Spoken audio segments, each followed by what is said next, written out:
నమస్కారం ETV news కు స్వాగతం ఈనాటి ముఖ్యాంశాలు ఉపాధి హామీ నిధుల్ని పూర్తిగా సద్వినియోగం చేసుకోవాలన్న చంద్రబాబు పెద్ద ఎత్తున మౌలిక సదుపాయాలు కల్పించాలని మంత్రిత్వ శాఖలకు నిర్దేశం నిరుద్యోగ ర్యాలీ యత్నంతో ప్రజల్లో చర్చ మొదలైందన్న తెలంగాణ ఐకాస విద్యార్థి సంఘాలతో చర్చించి భవిష్యత్ కార్యాచరణ ప్రకటిస్తామన్న కోదండరాం మహారాష్ట్ర స్థానిక సంస్థల ఎన్నికల్లో కమల వికాసం 8 నగరపాలక సంస్థల్లో భాజపాకు స్పష్టమైన ఆధిక్యం ముంబైలో శివసేనకు గట్టి పోటీ ఉత్తరప్రదేశ్ 4వ విడత ఎన్నికల్లో 61% పోలింగ్ 680 మంది అభ్యర్థుల భవితవ్యాన్ని ఈవీఎంలలో నిక్షిప్తం చేసిన ఓటర్లు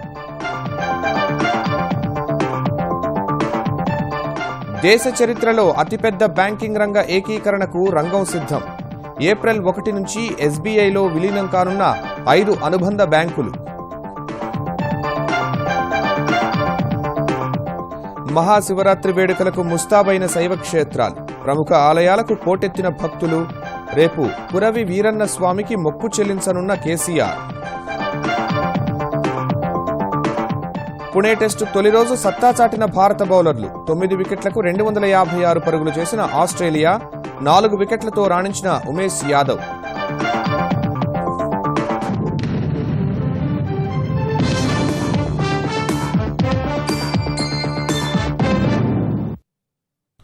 ఆంధ్రప్రదేశ్లో ఉపాధి హామీ నిధులను ప్రతి శాఖ అవకాశం ఉన్నంత మేరకు సమర్థంగా వినియోగించాలని ముఖ్యమంత్రి చంద్రబాబు అధికారులకు సూచించారు.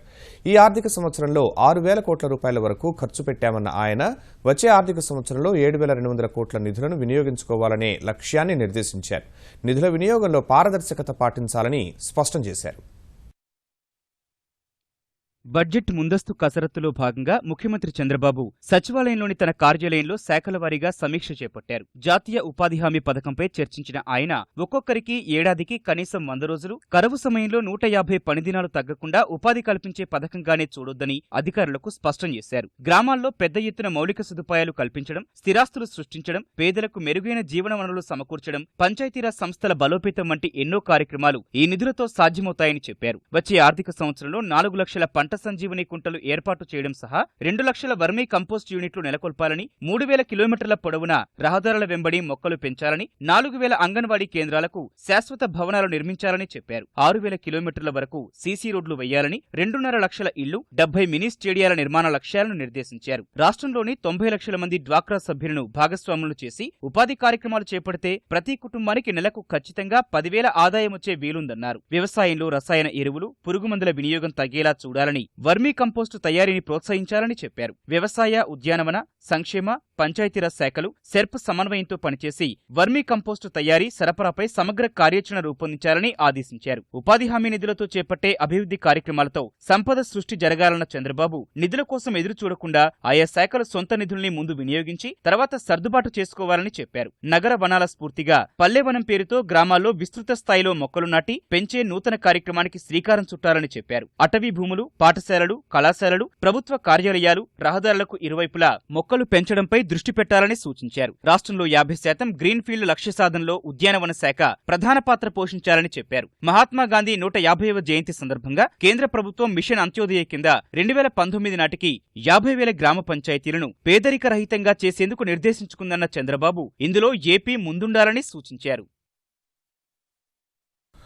మిషన్ కాకతీయ 4, 5వ విడత పనుల్లో ఉపాధి హామీ కూలీలను ఉపయోగించుకోవాలని తెలంగాణ ప్రభుత్వం నిర్ణయించింది. అధికారులతో మంత్రులు హరీష్ రావు, జూపల్లి కృష్ణారావు నిర్వహించిన సమావేశంలో ఈ మేరకు నిర్ణయం తీసుకున్నారు. మిషన్ కాకతీయలో భాగంగా చేపడుతోన్న చెరువుల పూడికతీత పనుల్లో ఉపాధి హామీ కూలీలను వినియోగించుకునేందుకు వీలుగా చెరువుల వివరాలను 2 రోజుల్లో గ్రామీణాభివృద్ధి శాఖ అధికారులకు అందించాలని నీటిపారుదల శాఖ అధికారులను మంత్రి హరీష్ రావు ఆదేశించారు. వివరాలు అందిన వెంటనే పనులు ప్రారంభించేందుకు సిద్ధంగా ఉన్నామని పంచాయతీరాజ్ శాఖ మంత్రి జూపల్లి కృష్ణారావు తెలిపారు. మొదటి 3 విడతల్లో ఉండి పనులు చేపట్టని చెరువుల్లోనూ ఉపాధి హామీ ద్వారా పూడిక తీయాలని నిర్ణయించారు. నీటిపారుదల ప్రాజెక్టుల కాల్వలు, ఫీడర్ ఛానళ్లలోనూ ఉపాధి హామీ ద్వారా పూడిక తీత చేపట్టనున్నారు. తెలంగాణలో నిరుద్యోగ సమస్యపై తాము ఆశించిన స్థాయిలో చర్చ మొదలైందని ఐకాస అధ్యక్షుడు కోదండరాం అన్నారు. ఆ దిశలో ఐకాసా తలపెట్టిన నిరుద్యోగుల నిరసన విజయవంతం అయిందని పేర్కొన్నారు. ప్రభుత్వం ఎన్ని అడ్డంకులు సృష్టించినా తమ కార్యాచరణ ముందుకు సాగుతుందన్న ఆయన నిన్నటి నిరసన ప్రదర్శనకు స్వామి అగ్నివేశ్ సహా ఎంతో మంది సామాజికవేత్తలు, వివిధ పార్టీల నేతలు సంఘీభావం తెలిపారన్నారు. హైదరాబాద్ తార్నాకలోని ఆయన స్వగృహంలో జరిగిన స్టీరింగ్ కమిటీలో పలు అంశాలపై చర్చించిన ఐకాసా నేతలు భూ నిర్వాసితులకు సంబంధించి మరోసారి రాష్ట్రపతిని కలిసే ప్రయత్నం చేయాలని తీర్మానించినట్లు కోదండరాం వివరించారు. నిరుద్యోగుల నిరసన ప్రదర్శనకు సంబంధించి భవిష్యత్ కార్యాచరణపై విద్యార్థి సంఘాలతో మాట్లాడి నిర్ణయం తీసుకుంటామన్న ఆయన త్వరలో జరిగే శాసనసభ సమావేశాల నాటికి నిరుద్యోగులకు సంబంధించిన వివరాలను ఎమ్మెల్యేలకు అందిస్తామన్నారు. ఐకాసాలో లుకలుకలున్నాయంటూ వస్తున్న వార్తలను ఖండించిన కోదండరాం ముస్లింలకు రిజర్వేషన్లకు సంబంధించి సుధీర్ కమిటీ సూచనల అమలు కోసం మార్చి 1 నుంచి జిల్లాల్లో బహిరంగ సభలు నిర్వహిస్తున్నామని వ్యాఖ్యానించారు. ఏ కార్యక్రమమైనా ఏం కోరుకుంటది, ఒక అంశం మీద చర్చ జరగాలి, పరిష్కారానికి ప్రయత్నం జరగాలని కదా కోరుకునేది. ఈ చర్చను నిర్వహించడం విషయంలో మేము సంపూర్ణంగా విజయవంతమైనాం. మేము పెట్టుకున్న గీట్ రాయి అది. మీకేదన్నా గీట్ రాయి ఉంటే దాన్ని చెప్పి కొలమానం ప్రకారం ఇది ఫెయిల్ అంటే అది చాలా బాగుండే. గవర్నమెంట్ ఉన్నాడు, మెడకు ఉరితాడేసి ఇంకో చేత్తో గుంజు పట్టుకొని మాట్లాడలేకపోయినావు, నేను విజయవంతమైనా అంటే అది సిగ్గుచేటైన విషయం. ప్రశ్నించేటోళ్ళు లేకుంటే చాలా బాగుండనని అధికారంలో ఉన్న వాళ్ళు ఎప్పుడు కోరుకుంటారు. అట్లా పడిపోదు ఇది అంత తొందరగా గాలికి ఉఫ్ఫని ఊస్తే ఎగిరిపోవటానికి ఇది ఏకల మేడ కాదు. ఇది దీనికి బలంగా సమాజంలో దీనికి పునాది ఉంది. తెలంగాణలో అశాంతి రేకెత్తించాలన్న కుట్రలో భాగంగా ఐకాసా చేపట్టిన నిరుద్యోగుల నిరసన ప్రదర్శన పూర్తిగా విఫలమైందని తెరాస ఎంపీ బాల్క సుమన్ అన్నారు. రాజకీయ ఐకాసాను ఏర్పాటు చేసి కోదండరాంను కన్వీనర్గా నియమించింది కేసీఆర్ అన్న బాల్క సుమన్, కోదండరాం ప్రస్తుతం తెలంగాణ వ్యతిరేక శక్తులతో అంటకాగుతూ రాష్ట్రానికి అన్యాయం చేయాలని చూస్తున్నారని విమర్శించారు.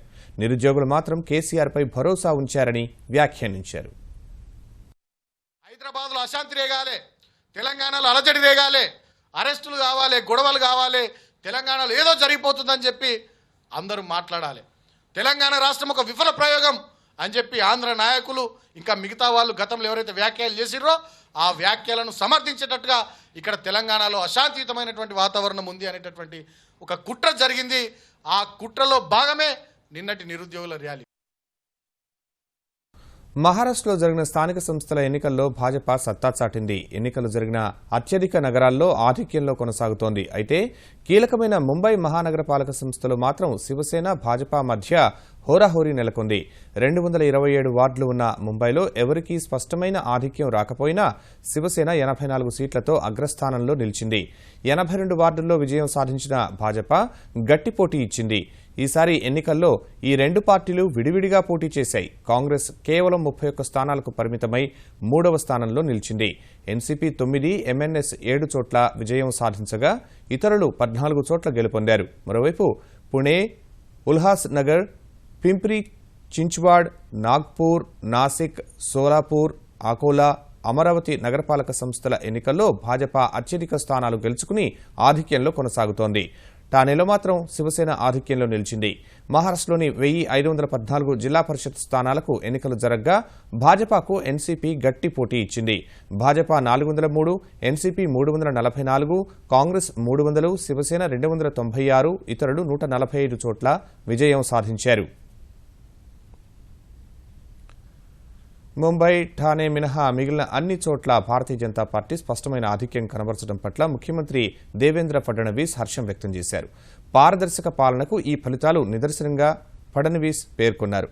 అటు బీడ్ జిల్లా పరిషత్ ఎన్నికల్లో కమలం వికసించకపోవడానికి బాధ్యత వహిస్తూ మహారాష్ట్ర మంత్రి పంకజా ముండే తన పదవికి రాజీనామా చేయగా ఆమె నిర్ణయాన్ని తోసిపుచ్చుతున్నట్లు ఫడ్నవీస్ తెలిపారు. స్థానిక సంస్థల ఎన్నికల్లో మెరుగైన ప్రదర్శన కనబరిచిన భాజపా బృందానికి ప్రధాని నరేంద్ర మోదీ అభినందనలు తెలిపారు.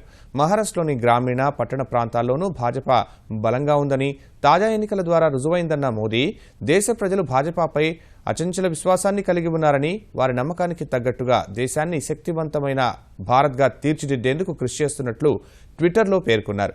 మెజార్టీ నగరాల్లో విజయంతో భాజపా శ్రేణులు సంబరాల్లో మునిగిపోయాయి. ఉత్తరప్రదేశ్లో 4వ విడత పోలింగ్ ప్రశాంతంగా ముగిసింది. మొత్తం 7 విడతల్లో జరుగుతున్న శాసనసభ ఎన్నికల్లో భాగంగా ఈ దఫా వెనుకబడిన బుందేల్ఖండ్ ప్రాంతం సహా 12 జిల్లాల పరిధిలోని 53 నియోజకవర్గాల్లో జరిగిన పోలింగ్లో 63% ఓటింగ్ నమోదైంది.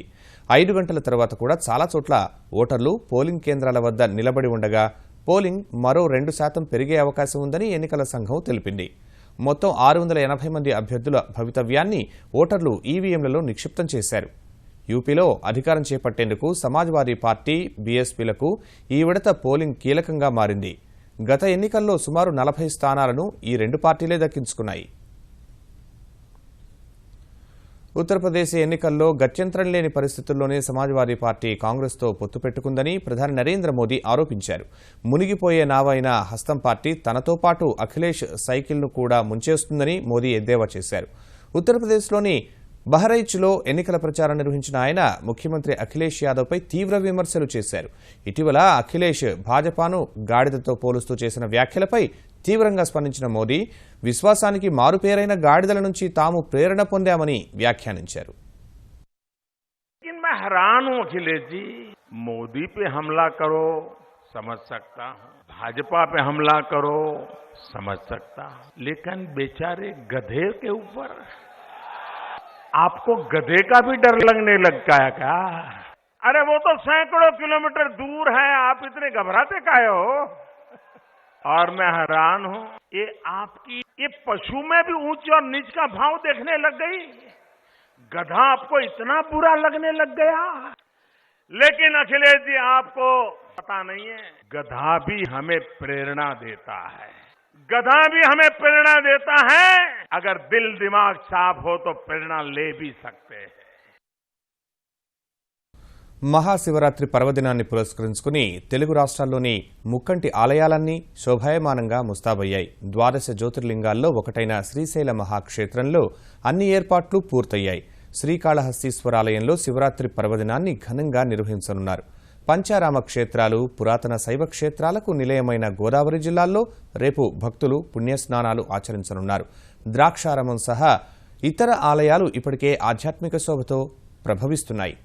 తెలంగాణలోని ప్రధాన ఆలయాల్లో భోళాశంకరుడికి ప్రత్యేక పూజలు నిర్వహించేందుకు అన్ని ఏర్పాట్లు పూర్తయ్యాయి. రాష్ట్రంలోని పెద్ద శైవక్షేత్రం వేములవాడ రాజన్న ఆలయానికి వివిధ రాష్ట్రాల నుంచి 5 లక్షల మంది భక్తులు వస్తారని అంచనాతో ఏర్పాట్లు చేశారు. శివరాత్రి పర్వదినాన ముఖ్యమంత్రి కేసీఆర్ 2 ప్రముఖ శివాలయాలను దర్శించుకోనున్నారు. రేపు ఉదయం కీసర రామలింగేశ్వర స్వామి ఆలయంలో ప్రత్యేక పూజలు చేయనున్న సీఎం అక్కడి నుంచి మహబూబాబాద్ జిల్లా కురవి వీరభద్రస్వామి ఆలయానికి వెళ్లి స్వామివారికి బంగారు మీసాలు సమర్పించి తెలంగాణ మొక్కు చెల్లించుకుంటారు.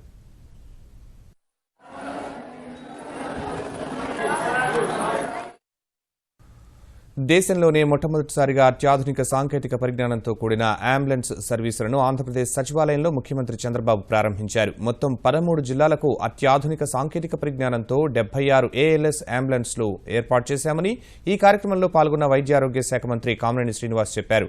ఈ కార్యక్రమంలో మంత్రి దేవినేని ఉమామహేశ్వరరావు, వైద్య ఆరోగ్య శాఖ ముఖ్య కార్యదర్శి పూనం మాలకొండయ్య కూడా పాల్గొనగా 32 లక్షల వ్యయంతో కొనుగోలు చేసిన ఒక్కో అంబులెన్స్లో 38 రకాల వైద్య పరికరాలు అందుబాటులో ఉంచినట్లు కామినేని తెలిపారు. ప్రతి 5 లక్షల జనాభాకు ఒక అంబులెన్స్ ఏర్పాటు చేశామన్న ఆయన వాటిలో టెలిమెడిసిన్ డాక్టర్ ద్వారా రోగికి ప్రత్యేక వైద్య సహాయం అందించే సదుపాయం కూడా ఏర్పాటు చేయాలని ముఖ్యమంత్రి సూచించారని చెప్పారు.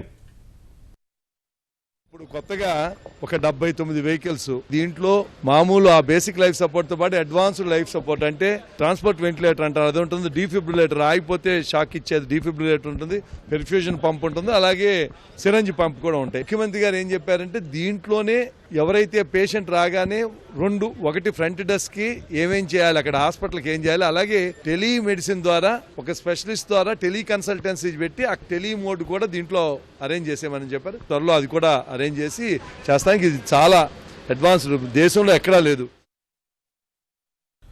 ఆంధ్రప్రదేశ్లో ద్విచక్ర వాహనం ఉంటే ప్రజా పంపిణీ విధానం కింద నిత్యావసరాల సరఫరా నిలిపివేయాలంటూ ప్రభుత్వం ఎలాంటి ఆదేశాలు జారీ చేయలేదని పౌర సరఫరాల శాఖ మంత్రి పరిటాల సునీత తెలిపారు. కొన్ని చోట్ల వాహనాలను సాకుగా చూపి రేషన్ ఆపేస్తున్నట్లు ఫిర్యాదులు అందుతున్నాయని, స్థానిక అధికారులు తొందరపడి తీసుకున్న నిర్ణయాలతో ప్రభుత్వానికి అప్రతిష్ట వస్తోందని ఆవేదన చెందారు. విజయవాడ సబ్ కలెక్టర్ కార్యాలయంలో నగదు రహిత లావాదేవీలపై నిర్వహించిన 2 రోజుల రాష్ట్ర స్థాయి సదస్సులో పాల్గొన్న ఆమె జిల్లాల వారీగా పరిస్థితులను సమీక్షించారు. నేషనల్ ఇన్ఫర్మాటిక్స్ సెంటర్ ఎన్ఐసి పనితీరుపై అసంతృప్తి వ్యక్తం చేసిన సునీత వివరాల క్రమబద్దీకరణ, ఎప్పటికప్పుడు నమోదులో త్వరితగతిన చర్యలు తీసుకోకపోవడం వల్ల ప్రభుత్వానికి చెడ్డ పేరు వస్తోందన్నారు. రాష్ట్రంలో 8,75,000 కొత్త రేషన్ కార్డులు అందించామని, అర్హులైన లబ్ధిదారుల పేర్లు సక్రమంగా నమోదయ్యేలా అధికారులు పర్యవేక్షించాలని ఆదేశించారు. ప్రజా పంపిణీ వ్యవస్థలో నగదు రహితంగా నిత్యావసరాలు పంపిణీ చేయడంలో కృష్ణా జిల్లా మొదటి స్థానంలో ఉందని, ఇతర జిల్లాలు త్వరితగతిన ఈ విధానంలోకి మారాలన్నారు.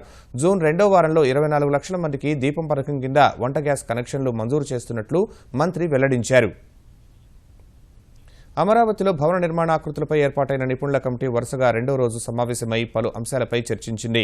స్థానిక చరిత్ర, సంప్రదాయాలు, భౌగోళిక పరిస్థితులకు అనుగుణంగా రాజధాని నిర్మాణాలను ఆకృతులు ఉండాలని స్పష్టంగా అభిప్రాయపడింది. ఇప్పటికే క్షేత్రస్థాయిలో వివిధ అంశాలను పరిశీలించిన కమిటీ ఆంధ్రప్రదేశ్ నలుమూలల నుంచి కూడా స్థానిక అంశాలను ప్రతిబింబించేలా ఆకృతులను తయారు చేయాలని మాస్టర్ ఆర్కిటెక్ట్ నార్మన్ ఫోస్టర్కు సూచించనుంది.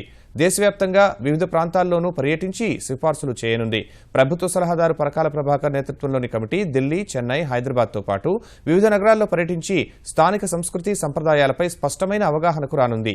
రాజధాని నగరంలో అంతర్భాగంగా నిర్మించే 9 నగరాలు, టౌన్షిప్లు, ప్రధాన మార్గాలు, కూడళ్లు, రహదారులకు శిల్పం, రూపం, నామాలను ఎక్కడి నుంచి ఎంపిక చేయాలన్న అంశాన్ని ఈ పర్యటనల ద్వారా పూర్తిస్థాయి అవగాహన వస్తామని కమిటీ అభిప్రాయపడింది. మా ముందు అనేక డిజైన్స్ ఉంటాయి, పేర్లు ఉంటాయి, కాన్సెప్ట్స్ ఉంటాయి, దారుల గురించి, భవనాల గురించి, 9 నగరాల గురించి, టౌన్షిప్స్ గురించి, తోరణాల గురించి, అంటే మనకి వే బోర్డు ఎలా ఉండాలి అనేటటువంటి దాని మీద కూడా వీరందరూ కలిసి మేము కొన్ని డిజైన్స్, ఆల్టర్నేటివ్స్, ఆప్షన్స్ ఇవ్వడానికి మేము ఆలోచిస్తున్నాం. త్వరలో ప్రవేశపెట్టబోయే తెలంగాణ బడ్జెట్లో పశుసంవర్ధక శాఖకు పెద్దపీట వేయనున్నట్లు తెలంగాణ పశుసంవర్ధక మంత్రి తలసాని శ్రీనివాస్ యాదవ్ తెలిపారు. గత బడ్జెట్ కంటే 200% అధికంగా 1,282 కోట్ల రూపాయలను పశుసంవర్ధక శాఖ ప్రతిపాదిస్తున్నట్లు తెలిపారు. పశువులు, గొర్రెలకు మెరుగైన వైద్య సేవలు అందేలా సౌకర్యాల కల్పనకు అధికంగా నిధులు కేటాయించాలని, రైతులు తమ భూముల్లో పశుగ్రాసం పెంచుకునేందుకు 50% రాయితీతో గడ్డి విత్తనాలు సరఫరా చేసేందుకు ప్రతిపాదనలు రూపొందించాలని అధికారులకు సూచించారు. అంతకుముందు మత్స్యకారులతో సమావేశమైన మంత్రి వృత్తిలో ఉన్న వారందరికీ సంఘంలో సభ్యత్వం ఇచ్చి తీరాల్సిందేనని స్పష్టం చేశారు. సర్కారీ దవాఖానాలను కేసీఆర్ సర్కారు చిన్నచూపు చూస్తోందని తెలంగాణ తెలుగుదేశం నేతలు ఆరోపించారు. రాజ్భవన్లో గవర్నర్ను కలిసి వినతిపత్రం అందజేసిన తెలుగుదేశం నేతలు ఎన్నికల హామీలను కేసీఆర్ వెంటనే అమలు చేయాలని డిమాండ్ చేశారు. నిరుద్యోగ ర్యాలీ సందర్భంగా జరిగిన అరెస్టుల పట్ల తమ అసహనాన్ని గవర్నర్కు వివరించిన తెలుగుదేశం నేతలు ఈ 2.5 ఏళ్ల పాలనలో ఎన్ని ఉద్యోగాలు కల్పించారో ప్రభుత్వం గణాంకాలు విడుదల చేయాలని డిమాండ్ చేశారు. గుంటూరు జిల్లాలోని చారిత్రక కొండవీటి కోటను ప్రపంచస్థాయి పర్యాటక కేంద్రంగా మలిచేందుకు చంద్రబాబు సర్కారు అన్ని చర్యలు తీసుకుంటున్నట్లు ఆంధ్రప్రదేశ్ వ్యవసాయ మంత్రి ప్రత్తిపాటి పుల్లారావు తెలిపారు. మరో మంత్రి రావెల కిషోర్ బాబుతో కలిసి కొండవీటి కోటలో కాలినడకన తిరుగుతూ పరిశీలించిన పుల్లారావు వచ్చే 6 నెలల వ్యవధిలో అన్ని అభివృద్ధి పనులు పూర్తి చేసి సంవత్సరం చివరిలో కొండవీటి ఉత్సవాలు నిర్వహిస్తామని చెప్పారు. భారత్, ఇజ్రాయెల్ మధ్య శాంతి ఒప్పందాలతో పాటు విజ్ఞానం, సాంకేతిక పరిజ్ఞాన మార్పిడికి సంబంధించిన అంశాల్లో కూడా ఒప్పందాలు జరగాలని ఇజ్రాయెల్ రాయబారి డేనియల్ కార్మెన్ ఆకాంక్షించారు. విజయవాడలో కేఎల్ యూనివర్సిటీని సందర్శించిన ఆయన ఆంధ్రప్రదేశ్, ఇజ్రాయెల్ మధ్య విజ్ఞాన సహకారంపై ప్రభుత్వంతో సంప్రదింపులు జరుపుతున్నట్లు ఆయన వివరించారు. ఇజ్రాయెల్ విశ్వవిద్యాలయాలతో కలిసి పనిచేసేందుకు సిద్ధంగా ఉన్నట్లు కేఎల్యూ ఉపాధ్యక్షుడు రాజహరీన్ తెలిపారు. సో టాప్ మోస్ట్ ఇజ్రాయెల్ యూనివర్సిటీస్లో ఉన్నటువంటి ప్రోగ్రామ్స్ ఏవైతే కేఎల్ యూనివర్సిటీతో కొలాబరేట్ అవ్వగలుగుతామో అటువంటి ప్రోగ్రామ్స్ చూసి టైఅప్ ప్రోగ్రామ్స్, అలాగే స్టూడెంట్స్కి ఇక్కడి నుంచి అక్కడికి స్టూడెంట్స్ని పంపించడం కానీ, అంటే అక్కడ రీసెర్చర్స్ వరల్డ్లోనే టాప్ మోస్ట్ రీసెర్చర్స్ ఉన్నారు అక్కడ. సో అటువంటి రీసెర్చర్స్తో రీసెర్చ్ యాక్టివిటీని కేఎల్ యూనివర్సిటీలో పెంచడం కోసమని కొలాబరేషన్ కూడా అవుతాము. జమ్మూ కాశ్మీర్లో ఉగ్రవాదులు మరోసారి రెచ్చిపోయారు. షోపియాన్ జిల్లాలో పెట్రోలింగ్ నిర్వహిస్తున్న భద్రతా సిబ్బందిపై జరిపిన కాల్పుల్లో 3 జవాన్లతో పాటు ఓ మహిళ ప్రాణాలు కోల్పోయారు. 2 సైనిక అధికారులు సహా 5 సిబ్బంది గాయపడ్డారు. వెంటనే అప్రమత్తమైన బలగాలు ఎదురుకాల్పులు ప్రారంభించాయి. అదనపు బలగాలను రప్పించి ఆ ప్రాంతాన్ని తమ అధీనంలోకి తీసుకుని గాలింపు కొనసాగిస్తున్నాయి. జయలలిత స్వయంగా కోరినందువల్లే చికిత్స సమయంలో ఆమె ఫోటో విడుదల చేయలేదని ఆమెకు చికిత్స అందించిన అపోలో ఆసుపత్రి మద్రాస్ హైకోర్టుకు తెలిపింది. జయలలిత మరణంలో పలు సందేహాలున్నాయంటూ జోసెఫ్ అనే వ్యక్తి దాఖలు చేసిన పిటిషన్పై కౌంటర్ అఫిడవిట్ను అపోలో ఆసుపత్రి హైకోర్టుకు సమర్పించింది. చికిత్స పొందే వ్యక్తికి సంబంధించిన గోప్యత గురించి మెడికల్ కౌన్సిల్ ఆఫ్ ఇండియా విధి విధానాల ప్రకారం జయలలితకు అందించిన చికిత్స వివరాలను బయటకు చెప్పలేదని తెలిపింది. జయ ఆరోగ్యానికి సంబంధించిన పత్రికా ప్రకటనలను కూడా ఆమె అనుమతితోనే విడుదల చేసినట్లు పేర్కొంది. అపోలో వైద్యులతో పాటు ఢిల్లీ ఎయిమ్స్, లండన్కు చెందిన వైద్య నిపుణులు కూడా జయలలితకు చికిత్స అందించినట్లు తమిళనాడు ప్రభుత్వం తరపున వైద్య శాఖ కార్యదర్శి రాధాకృష్ణన్ కూడా కౌంటర్ అఫిడవిట్ దాఖలు చేశారు. జయలలిత అనారోగ్యానికి అపోలో ఆసుపత్రిలో సరైన చికిత్స అందించినట్లు వివరించారు. అపోలో ఆసుపత్రి దాఖలు చేసిన అఫిడవిట్పై అభ్యంతరం వ్యక్తం చేసిన పిటిషనర్ ప్రభుత్వ అఫిడవిట్ మాదిరిగానే ఉందని తెలిపారు. జయ ఆరోగ్యానికి సంబంధించిన వివరాలు అందించేందుకు మరో 2 వారాలు కావాలని కేంద్ర ప్రభుత్వ న్యాయవాది కోరగా విచారణను హైకోర్టు వచ్చే నెల 13కి వాయిదా వేసింది. ప్రపంచంలోని అతిపెద్ద బ్యాంకుల్లో ఒకటిగా భారతీయ స్టేట్ బ్యాంక్ రికార్డు సృష్టించనుంది. చాలా రోజులుగా సాగుతున్న ఎస్బీఐ అనుబంధ బ్యాంకుల విలీన ప్రక్రియ దాదాపు ముగిసింది. వచ్చే ఆర్థిక సంవత్సరం తొలి రోజున స్టేట్ బ్యాంక్ ఆఫ్ ఇండియాలో 5 అనుబంధ బ్యాంకులు విలీనం కానున్నాయి. ఇప్పటికే విలీనానికి ఆర్బీఐ కేంద్రం ఆమోదం తెలపగా ఏప్రిల్ 1వ తేదీన 5 అనుబంధ బ్యాంకులైన State Bank of Hyderabad, Mysore, Travancore, Bikaner and Jaipur, State Bank of Patiala విలీనం కానున్నాయి. ఈ విలీనం ద్వారా ఎస్బీఐ సంపదలో కొత్తగా 8 లక్షల కోట్ల రూపాయలకు పైగా చేరనుండగా మొత్తం ఆస్తుల విలువ 30 లక్షల కోట్లకు చేరనుంది. ఈ ప్రక్రియ మొత్తం పూర్తయితే ప్రపంచవ్యాప్తంగా 22.5 వేల శాఖలు, 50 కోట్ల మందికి పైగా ఖాతాదారులు ఉన్న దిగ్గజ బ్యాంకుగా ఎస్బీఐ అవతరిస్తుంది. బోర్డర్ గవాస్కర్ ట్రోఫీలో భాగంగా పుణేలో జరుగుతున్న తొలి టెస్టులో ఆసీస్పై మొదటి రోజే భారత్ ఆధిపత్యం ప్రదర్శించింది. టాస్ గెలిచి బ్యాటింగ్ ఎంచుకున్న ఆస్ట్రేలియాను భారత బౌలర్లు సమష్టిగా రాణించి కట్టడి చేశారు. ఓపెనర్లు డేవిడ్ వార్నర్, రెన్షా 82 పరుగులు జోడించి పటిష్ట పునాది వేసిన మిడిల్ ఆర్డర్ ఘోర వైఫల్యంతో ఆసీస్ క్రమం తప్పకుండా వికెట్లు కోల్పోయింది. Warner 38, captain Steven Smith 27, Shaun Marsh 16 పరుగులు చేసి అవుట్ అవ్వగా మరో ఓపెనర్ రెన్షా అర్ధశతకం సాధించాడు. 156 బంతుల్లో 10 ఫోర్లు, ఓ 6తో 68 పరుగులు చేశాక రెన్షా కూడా వెనుదిరగ్గా పేస్ బౌలర్ ఉమేష్ యాదవ్ ధాటికి లోయర్ ఆర్డర్ పెవిలియన్ కు క్యూ కట్టింది. 205 పరుగులకే 9 వికెట్లు కోల్పోయిన దశలో పేస్ బౌలర్ మిచెల్ స్టార్క్ మెరుపు ఇన్నింగ్స్ ఆడి అర్ధశతకం సాధించాడు. తొలి రోజు ఆట ముగిసేసరికి ఆసీస్ 9 వికెట్లకు 256 పరుగులు చేయగా 58 బంతుల్లోనే 5 ఫోర్లు, 3 సిక్సర్లతో 57 పరుగులు చేసిన స్టార్క్ అజేయంగా నిలిచాడు. అతడికి తోడు హాజిల్వుడ్ క్రీజ్లో ఉన్నాడు. భారత బౌలర్లలో ఉమేష్ యాదవ్ 4 వికెట్లు తీయగా స్పిన్నర్లు జడేజా, అశ్విన్ చెరో 2 వికెట్లు పడగొట్టారు. జయంత్ యాదవ్కు 1 వికెట్ దక్కింది. ఈటీవీ న్యూస్ సమాప్తం. నమస్కారం.